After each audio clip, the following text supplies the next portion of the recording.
నమస్తే అశోక్ గారు. డీలిమిటేషన్ అంశము మనం మొన్న మాట్లాడుకున్నాం ఆల్రెడీ. అయితే ఇప్పుడు ఈ డీలిమిటేషన్కి సంబంధించిన చర్చ కూటమి పార్టీ అలాగే వైసీపీ పార్టీ మధ్య ఒక భిన్న స్వరానికి కారణమవుతూ వచ్చింది. జగన్మోహన్ రెడ్డి ఆయన సమావేశానికి వెళ్లకుండా లేఖలు రాస్తూ వచ్చారు. పులి అనుకున్నాము పిల్లి అని చెప్పేసి కొన్ని మీడియాలు ప్రచారం చేయటము, నిజంగా జగన్మోహన్ రెడ్డి బీజేపీకి భయపడుతున్నాడు కాబట్టే కేవలం లేఖ రాసేసి ప్రజల్ని ఏదో ఉద్ధరిద్దామని చెప్పేసి ఇలాంటి ఆరోపణలు చేశారని మరికొంతమంది. ఏం చెప్తారు దీనికి సంబంధించి? దురదృష్టవశాత్తు డీలిమిటేషన్ పైన తమిళనాడు సీఎం స్టాలిన్ గారు ఏర్పాటు చేసిన సమావేశం, అందులో చర్చించిన అంశాలపైన దక్షిణాది రాష్ట్రాలన్నీ ఒక రకమైన చర్చ జరుస్తుంటే తెలుగు రాష్ట్రాల్లో విభిన్నమైన చర్చ నడుస్తుంది. తెలంగాణలో ఏమో విషయం పక్కన పెట్టి బీజేపీ తెలుగు బీఆర్ఎస్ కాంగ్రెస్ ఒకటి అయిపోయిందని వాళ్ళు ప్రచారం చేస్తున్నారు. ఇక్కడ ఆంధ్రప్రదేశ్ లో డీలిమిటేషన్ వల్ల లాభ నష్టాలు ఏంటి, దీనికి పరిష్కారం ఏంటి వైపు చర్చ జరగకుండా జగన్మోహన్ రెడ్డి లెటర్ రాస్తాడు, ఈ చర్చ నడుస్తుంది. ఇది ఒక దురదృష్టకరం. అంటే రాష్ట్ర ప్రయోజనాల కన్నా వీళ్ళకి రాజకీయ అంశాలే ప్రధానంగా వచ్చాయి. ఎందుకంటే ఇప్పుడు తమిళనాడులో 59 రిజిస్టర్ పార్టీలు ఉంటే బీజేపీ మినహాయించి 58 రిజిస్టర్ పార్టీలు ఎన్ని విభేదాలున్నా ఈ విషయంలో ఒకటైనాయి. అవును. ఇక్కడ ఆంధ్రప్రదేశ్ లో మీ విభేదాలు ఇతర విషయాల్లో చూపించుకోవచ్చు. దీని మీద భిన్నాభిప్రాయాలు వ్యక్తం చేయడం సరైనది కాదు. ఒకవేళ డీలిమిటేషన్ వల్ల ఏ నష్టం లేదని బీజేపీ లాగా భావిస్తే సమర్థించవచ్చు, ఎట్లో కూడా చెప్పొచ్చు. అలా కాకుండా వైసీపీ ఇవి మాట్లాడడం సరైనది కాదు. రెండో అంశం కొన్ని మీడియా సమస్యలు కూడా. నాకు అనిపించింది అంటే మీడియా సమస్యలు ఆ రోజు సాయంత్రం కొంత డిసప్పాయింట్ అయినాయి, ముఖ్యంగా తెలుగుదేశం పార్టీకి అనుకూలం అనే పొద్దున. ఎందుకంటే జగన్ గారు వెళ్ళి ఉంటే ఇంకో చర్చ నడుపుండేవాళ్ళు. జగన్ గారు వెళ్ళి ఉంటే ఏం చర్చింటారు, జగన్మోహన్ రెడ్డి కాంగ్రెస్ తో కలిసిపోయినాడు, త్వరలోనే రాహుల్ గాంధీతో సమావేశం అవుతాడు, స్టాలిన్ గారితో ఉన్న సంబంధాలు ఉపయోగించుకుంటాడు, ఈ చర్చ నడుస్తుంటుంది. లేదా బీఆర్ఎస్ అందరూ ఒకటే పూసినారు, ఇట్లా చర్చ నడిపి నేతను రాలేద్దాం అనుకున్నారు.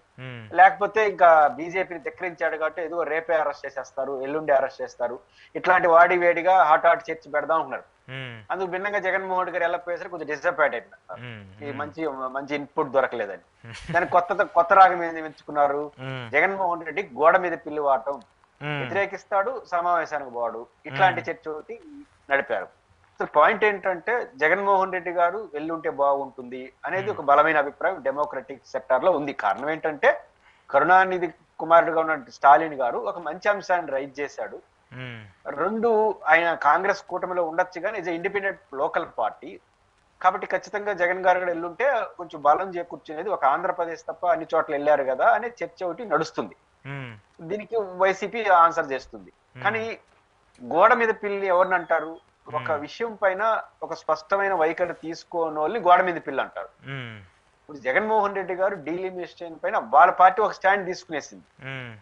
ఆ స్టాండ్ ని ప్రధానమంత్రికి లేఖ రాయడం ద్వారా వ్యక్తీకరించారు.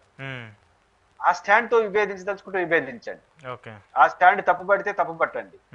సమావేశానికి ఎందుకు పోలేదు, సమావేశానికి పొమ్మని అడగచ్చు, కానీ సమావేశానికి పోకపోతే గోడ మీద పిల్లెట్ అవుతుంది.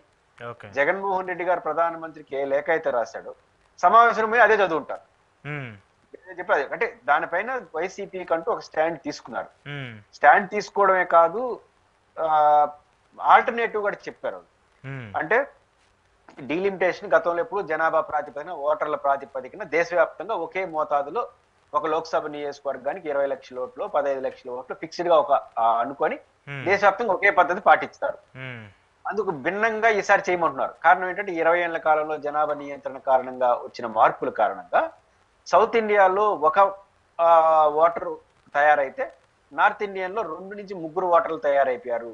అంటే భారత ప్రభుత్వం వేసుకున్న లక్ష్యాలకు అనుగుణంగా సౌత్ ఇండియా 100% చేస్తే దానికి భిన్నంగా చేసిన వాళ్ళు జనాభా ప్రభుత్వ విధాన లక్ష్యాన్ని పాటించిన దానికి పనిష్మెంటా? కాబట్టి దీనికి పరిష్కారంగా జగన్ గారు సూచించిన దాంట్లో ఒక మంచి మార్గం ఏంటంటే నిష్పత్తి ఎలా ఉండాలంటే ఉత్తరప్రదేశ్ 80 ఉన్నాయి, ఒక 10 పెరిగినాయి అనుకోండి. ఆంధ్రప్రదేశ్ లో కూడా 10 అంటే అంత 8 పెరిగినాయి అనుకోండి, 10% పెరిగినట్టు. 16 పెరిగినాయి అనుకోండి, 20% పెరిగినట్టు. ఆంధ్రప్రదేశ్ లో కూడా ఈ విషయాలు పక్కన పెట్టి ఆంధ్రప్రదేశ్ 10% పెంచండి, 2.5 పెరగచ్చు, 3 పెరగచ్చు. అప్పుడు ఏమవుతుంది, పెరుగుదలలో అబ్నార్మల్ తేడా రాదు.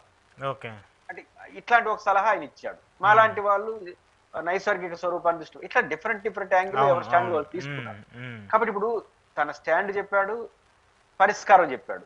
దీంతో విభేదించదలుచుకుంటే, తప్పు పట్టదలుచుకుంటే ఎవరైనా చేయొచ్చు, అంతే తప్ప ఎందుకు బాగాలేదు ఎందుకు బాగాలేదని ఎవరు అడగాలి? అది జర్నలిస్ట్ గా మీరు, అనలిస్ట్ గా మన ఇద్దరు మాట్లాడదు. ఎందుకంటే మనం వెళ్ళాలని అందరినీ కోరుకుంటాం. అవును.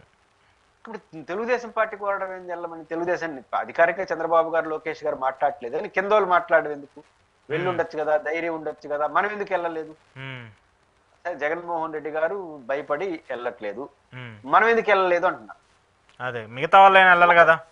కూటమికి జనసేనకు సంబంధించిన వాళ్ళు అఫిషియల్ గా ప్రకటించారు, మమ్మల్ని పిలిచారు కానీ మేము రాలేని వాళ్ళకి చెప్పినాం. మేము ప్రాపర్ వేదికలో చెప్తారంట. ప్రాపర్ వేదిక తర్వాత ప్రాపర్ విషయం చెప్పొచ్చు కదా. డీలిమిటేషన్ పట్ల మీ వైఖరి చెప్పేసి, మేము ఎన్డీఏలో భాగంగా ఉన్నాం కాబట్టి మీ దగ్గరకు రాలేము, మా వైఖరి ఇది, అవసరమైతే పార్లమెంట్ లో సమయం వచ్చినప్పుడు చెప్తాం, మా ఎన్డీఏ మీటింగ్ లో చెప్తాం అని చెప్పండి.